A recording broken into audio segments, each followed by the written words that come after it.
A chunk of rocket breaks off at 8,000 kilometers per hour, plummeting back to Earth from the edge of space. And instead of crashing into the ocean or disintegrating in flames, it's caught mid-air, like a falling leaf in the palm of a hand. This isn't science fiction. This just happened, and it could quietly change how we reach space forever. There were no headlines, no viral tweets, just a silent success unfolding above our heads. But behind the scenes, SpaceX just cracked a problem NASA never solved. So how did they do it? And why does it matter more than you think? At first glance, rocket fairings might seem like throwaway parts, just hollow shells that protect the satellite during launch. But don't be fooled. These massive carbon fiber structures are worth up to $6 million per set. They're precision engineered to endure extreme forces during ascent and keep delicate satellite payloads safe from aerodynamic pressure, vibration, and heat. And historically, they've been one and done, jettisoned mid-flight, crashing into the ocean, lost forever. But Elon Musk doesn't like disposable. From day one, his vision was to make everything reusable, from the Falcon 9 boosters to Dragon capsules. And yes, even these fairings. In 2017, SpaceX began experimenting with fairing recovery during Starlink launches. They equipped a ship, first Mr. Steven, later Ms. Tree, with a giant net, aiming to catch fairings like a baseball out of the sky. But it wasn't easy. Fairings would miss the net, fall too fast, or spin out of control. Skeptics said it was a PR stunt. Too ambitious, too risky, not worth the effort. But where others saw a waste of money, SpaceX saw the future. But Musk's team kept iterating, improving guidance systems, refining parachutes, adjusting descent profiles. Over time, they achieved partial success, scooping fairings out of the ocean and refurbishing them. Some fairing halves even flew more than 20 times. Still, ocean recovery has drawbacks. Saltwater damages hardware. Refurbishing becomes time-consuming and costly. The goal was always something more ambitious. Catch them before they touch the water. And that's exactly what SpaceX just achieved.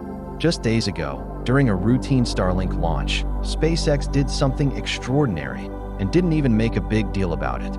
In near silence, they performed a mid-air recovery of Falcon 9 fairings. Here's how it worked.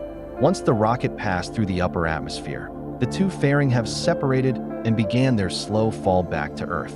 But this time, each half deployed a steerable parachute equipped with GPS and onboard sensors. Meanwhile, a recovery ship equipped with a massive, net-like capture system calculated the precise location and timing needed to intercept them.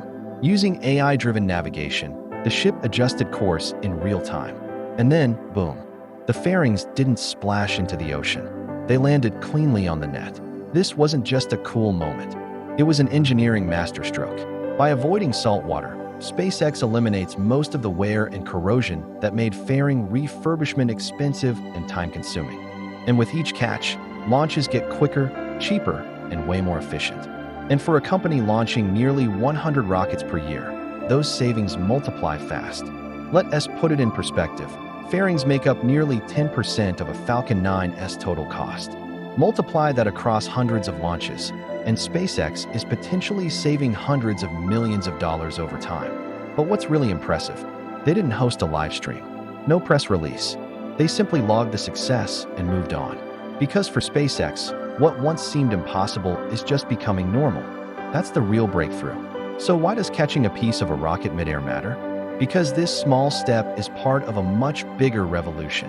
One where launching into orbit is no longer a rare, expensive event, but a routine and affordable service. Fairing recovery is just one link in SpaceX's growing chain of reusability. Boosters are already reused like rental cars. Dragon capsules make multiple trips to the ISS. And now, fairings are joining the fleet. That means faster satellite deployments for Starlink and customers worldwide. Lower launch costs for science missions, government agencies, and private companies. Expanded access to orbit for startups, researchers, and even universities. And yes, less waste and space debris. Each reused fairing keeps millions of dollars in circulation. And each successful catch is a small but powerful proof point. We don't need to throw away rockets anymore. Now imagine what comes next. SpaceX is already working on Starship, its fully reusable deep space rocket. If they can reuse fairings today, Tomorrow, they might reuse everything, from heat shields to massive fuel tanks. That's a future where moon missions, Mars landings, and even interplanetary cargo become scalable, sustainable, and shockingly affordable. And all of it starts with fairings. It's not just about parts. It's about possibility. SpaceX just pulled off what once sounded impossible, catching falling rocket parts from space, midair. It's not just a cool trick. It's a quiet revolution in how we access the final frontier. Every fairing saved means cheaper launches, faster missions, and fewer limits. This isn't about recycling parts. It's about rewriting the economics of space. And if they can catch fairings now, imagine what they'll catch next. What do you think this breakthrough means for the future of space travel? Drop a comment, give us a like, and hit subscribe so you don't miss what's next, because the space race is accelerating, and it's only getting crazier from here.